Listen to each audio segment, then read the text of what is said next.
বইয়ের নাম দেওয়া আছে আল্লাহর পথে যাত্রা। এই বইটাতে মাসলা মাসাইল কেন্দ্রিক আলোচনা না করে আল্লাহ সুবহানাহু ওয়া তাআলা কোরআনে যেভাবে ইসলামটাকে তুলে ধরতে চেয়েছে,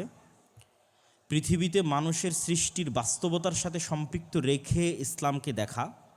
মানুষের রূহ, নাফস, কালব, শয়তান এবং ফেরেশতার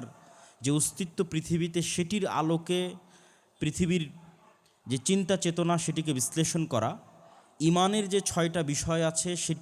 সেটির উপর বিশ্বাসকে কিভাবে ইয়াকিনের স্তরে নেওয়া যায়, আল্লাহর শক্তি, আল্লাহর ক্ষমতার উপর বিশ্বাস, পরকালের উপর বিশ্বাস, ফেরেশতার উপর বিশ্বাস,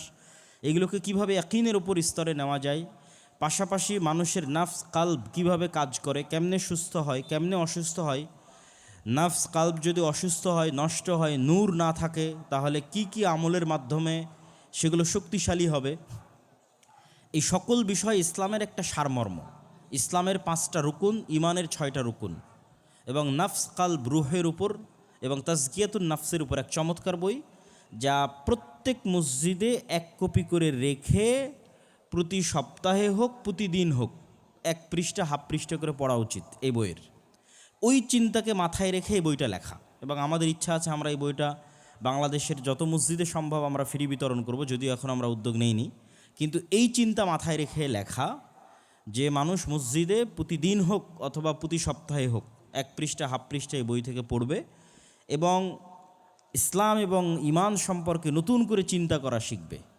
কেন আল্লাহ নিজেও চিন্তা করতে বলেছে, কোরআন চিন্তার বই। কিন্তু আমরা সবসময় মাসলা মাসাইল কেন্দ্রিক, তারপরে কেউ হয়তো রাজনীতি কেন্দ্রিক, কেউ হয়তো জিহাদ কেন্দ্রিক, কেউ হয়তো ফাজাইলে আমল কেন্দ্রিক, ঠিক আছে,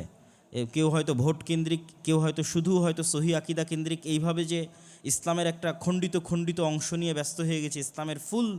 সিনারি যেটা আল্লাহ সুবহানাহু ওয়া তাআলা কোরআন এবং রাসূল সাল্লাল্লাহু আলাইহি ওয়াসাল্লামের হাদিস এবং আল্লাহ নবীর জীবনীর মাধ্যমে ফিল করা সম্ভব, বাস্তব জীবনে বাস্তবায়ন করা সম্ভব, সেটি আশা করি এই বইটা পড়লে আপনি অনুভব করতে পারবেন।